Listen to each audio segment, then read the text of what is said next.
Let's move on to other stories we are covering for you. The Bank of Ghana would, from next year, set 2% of commercial banks' reserves to finance small businesses.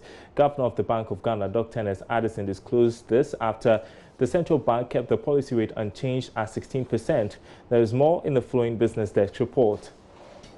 Giving more details about the scheme, Governor of the Bank of Ghana, Dr. Ernest Addison, noted the initiative is part of the Enterprise Credit Scheme announced by the Finance Minister, Ken Ofori-Atta, in the 2020 budget.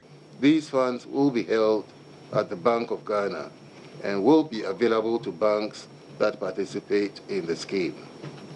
To also support and strengthen the growth of credit to the private sector, the Bank of Ghana will explore the possibility of setting a minimum loan-to-deposit ratio to ensure that more deposits mobilized by banks are channeled to viable private sector projects.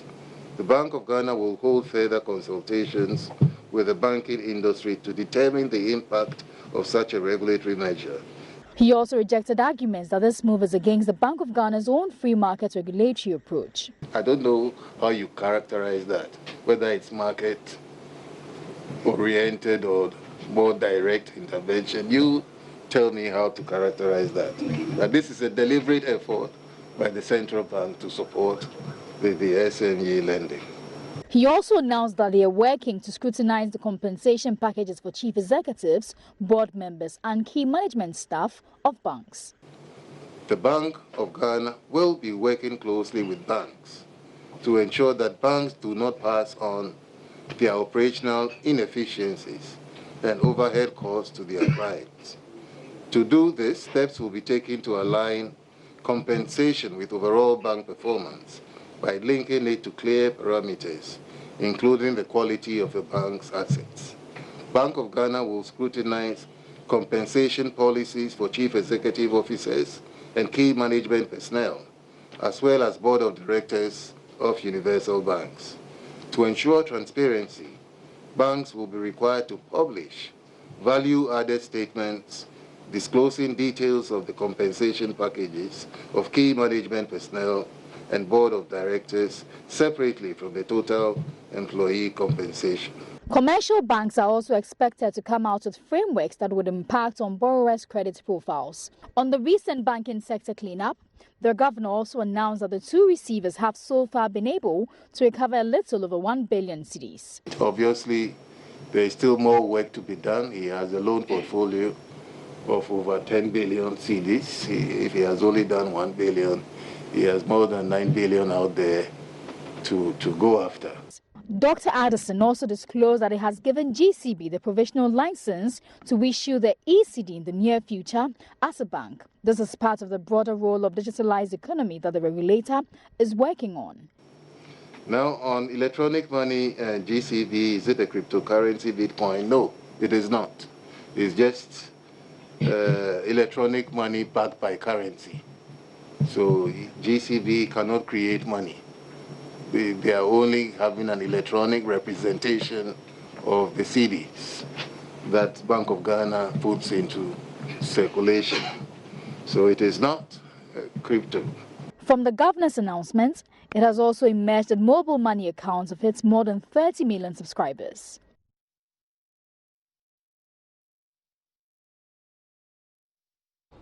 So more from that press briefing. The Monetary Policy Committee of the Bank of Ghana cited threats to inflation rate and economic growth for keeping its policy rate unchanged. Now, as we've been reporting, the Bank of Ghana announced that it will keep the rate at 16%. Governor of the Central Bank, Dr. Ernest Addison, noted that they would review the rate as and when it matters.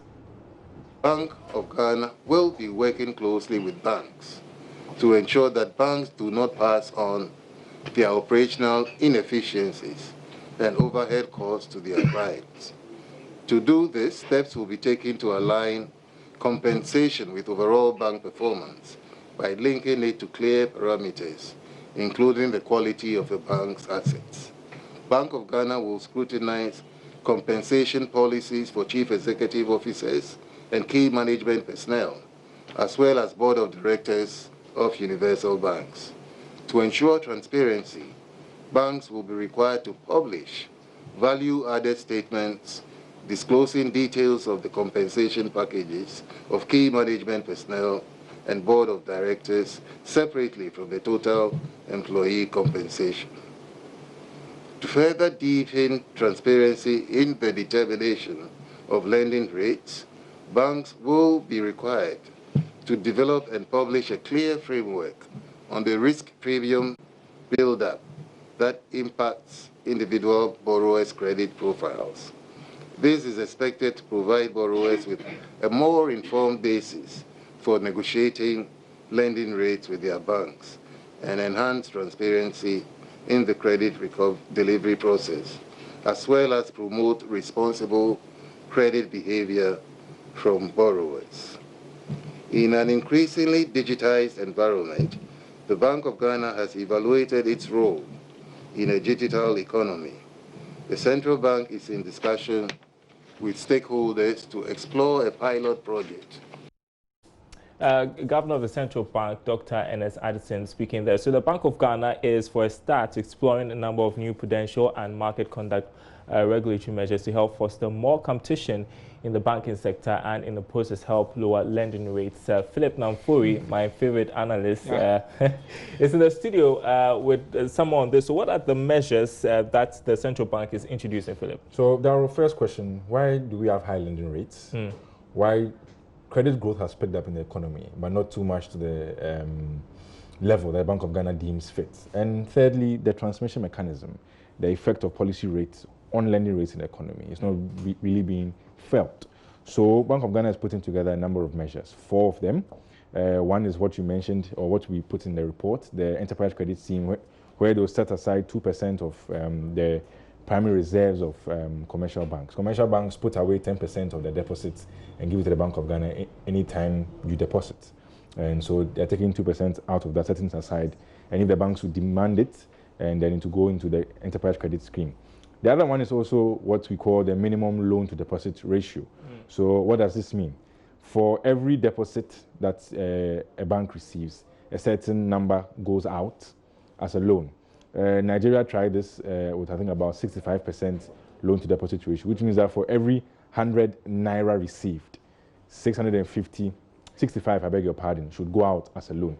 And this is what Bank of Ghana is trying to explore.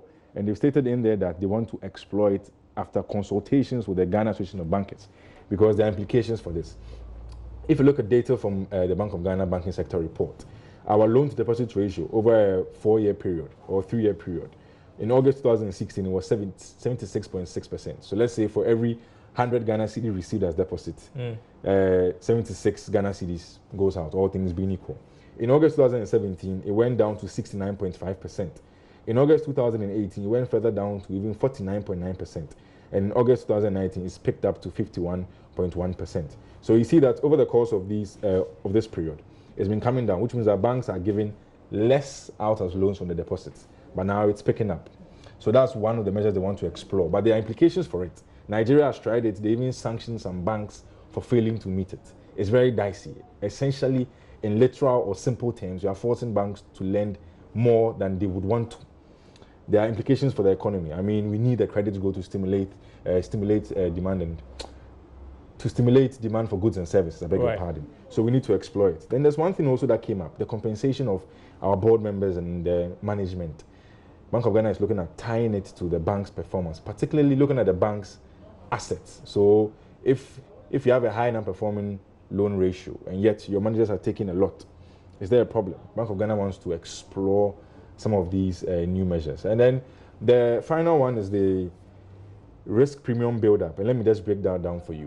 When they instituted the Ghana reference rate, when you take the Ghana reference rate, you're supposed to add a certain premium. So if Darrow comes to borrow a loan, they evaluate you and say, Darrow's Joy Business Van business is doing this well, doing blah, blah. Right. So we need to add something to it. They need to tell us more about how they add that risk premium so that we know how much you are getting on your loan, how much I'm getting, and we make those dynamics. A quick one before you go. I mean, how effective or efficient are these measures going to be? You talk about the Nigerian situation where there are repercussions for the economy. I mean, how do you expect this to work out, and how do you think the banks are going to react to these measures? Well, Darrow, I remember the governor said it's early days yet. That's why there are going to be consultations. So they'll need to consult and see what's good for the banks and what's good for the economy, because banks are private entities. They are in it to maximize shareholder value. At the same time, they need to perform their transmission mechanism roles very well, which is through their lending rates and affect the economy. So it will be a balancing act, and they need to explore it to see how best it will help both parties.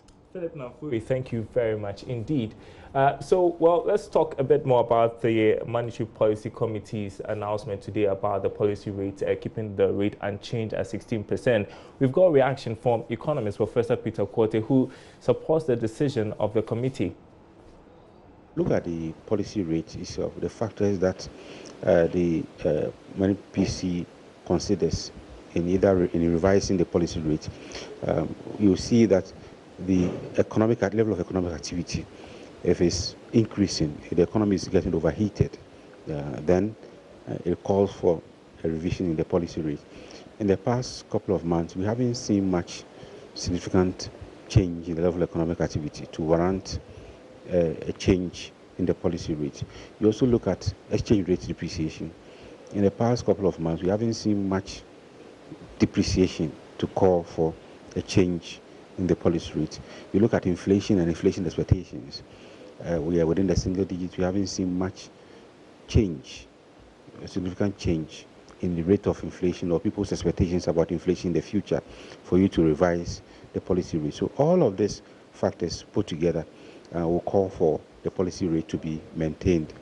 A downward revision in the policy rate is also not good, because there are other market players, a lot of foreigners who own our bonds, our locally denominated bonds. Now, if you reduce the policy rate, interest rate, they will exit the market, and that will lead to capital flight that can have severe repercussions on our exchange rate. If you recall, in March, April 2019, we had that situation where the policy rate was reduced and there was capital flight. And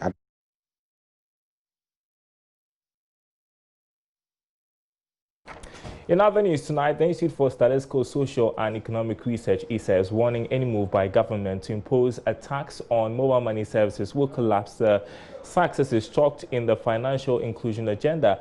At its post-budget forum on the 2020 budget, Director of the Institute, Professor Peter Quartey, said the country's small and medium enterprises have been relying on mobile money for their transactions after the shutdown of some savings and loans companies in recent times. Here's a report on ISA's review of the 2020 budget.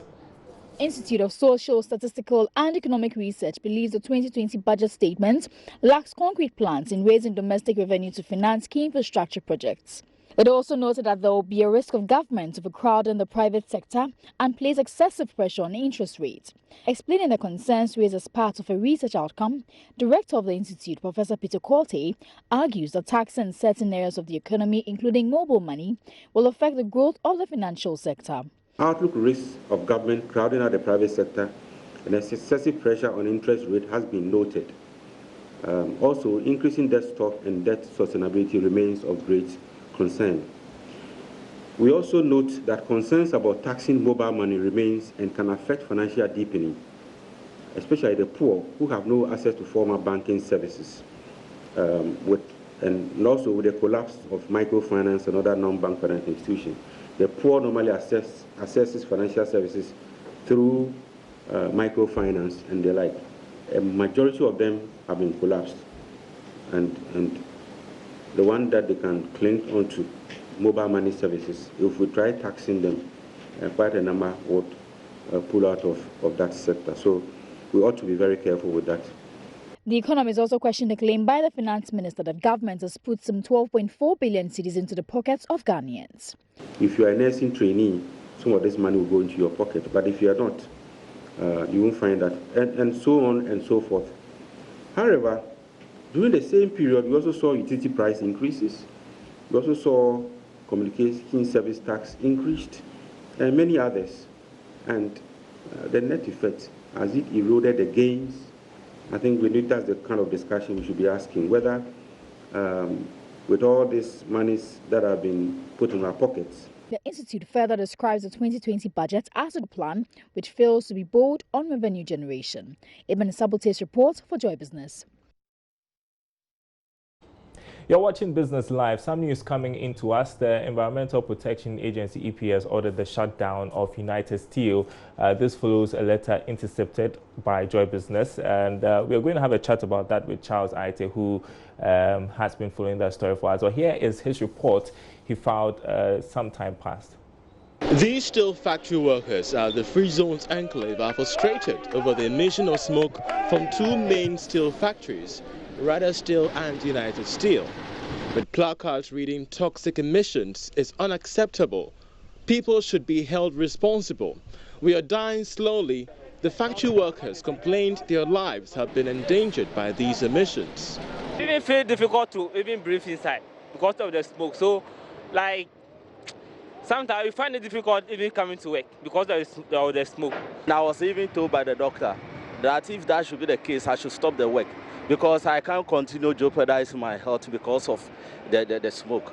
So that's what the doctor told me. I have my X-ray report over there that the doctor asked me to go and do it. You understand? For the past 2 weeks ago, I have been suffering from coughing because of this smoke. I'm dying and the company is not doing anything for us too. The demonstration follows some investigations by Joy Business on how smoke emissions by some steel factories at the Free Zones Enclave is not only destroying the environment, but also putting lives of factory workers at risk. On a visit to some steel factories at the Free Zones Enclave in Tema, plumes of smoke engulfs the whole environment. The thick smoke darkens the environment, impairing visibility and breath. The smoke emissions have so far caused the shutdown of one steel factory. Felix is a supervisor at M&D Metals, another factory at the receiving end of these emissions. We have done all we are supposed to do. We have reported this to management, reported it to necessary authorities that should work or should help this thing be resolved. But up to now, we are still waiting and we are still fighting. So today we are bringing this agitation because our message that we sent across is still not being heard. These factory workers, steel factory workers, are saying the government must intervene as a matter of urgency, especially when 4 out of 6 of their colleagues who were hitherto sick are no more with them. Ghana ranked 124 in the 2018 Environmental Protection Index, which ranks 180 countries on environmental health and ecosystem vitality. What this means is that the country has performed poorly when it comes to being environmentally safe. And for these steel factory workers, now is the time for authorities to act.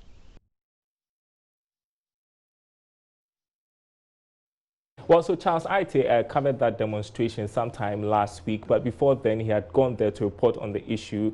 I think we're one of the first media houses to report on that issue. Charles, how serious is the situation there at the Free Zones Enclave? Well, so we did see for ourselves the intensity of the smoke and how it's polluting the environment and how it's having a diverse effect on not just factory steel workers, but of course residents around. So the intensity, we can say for a matter of fact, is that of a worrying situation, of which we did follow up with the EPA some time back, somewhere in July. Initially, remember that the EPA initially gave them an order to suspend operations and do the right thing. We did give our listeners and viewers updates on that particular one, but we're not having... We've gotten a response for them. Exactly. So what are they saying? An update so far from the acting executive director of the EPA, John Puaman, who is stating that, and I'm going to be quoting verbatim, our investigations of the 8th of November 2019 revealed the company was fabricating a pollution control system which they indicated was 70% complete. There was viable particulate or gaseous emissions from the stack of the factory. And number 3, per the investigations, there is sustained emission of pollutants from your operation, which is United Steel's operation, with its negative implications on the environment and the public health, in spite of the reduced operational capacity. We also made reference to our earlier investigations and subsequent enforcement notion on the 3rd of July 2019 and 18th of July, these various dates of which we did make the follow-up with the EP on this matter. So with the order of shutdown, it can be found on the 3rd or 4th paragraph, which says that take note and notice is hereby given that the failure to comply with the above directive to shut down immediately would compel the agency to impose additional administrative and or regulatory sanctions provided under the Fees and Charges Amendment Instrument 2015 LI right. 2228. Were they ordered to shut down some time back after the report? So some time back, they were ordered to suspend operations. This one, this one, they've been asked to shut down. Exactly. So with this particular one, they have been ordered, quoting here, with immediate effect to shut down. Based on the above, you are directed to shut down the offending activities, including furnace emissions, with are there any immediate conditions effects to it by the EPA. The conditions is that until they fix whatever chimneys issues they're having, and the United still, Charles, they have no option to operate. Thank you so much for bringing us that story. That's it for Business Live tonight. Thanks for watching. More news on our website, myjoyonline.com/business. My name is Darryl Kwao. Thanks for watching.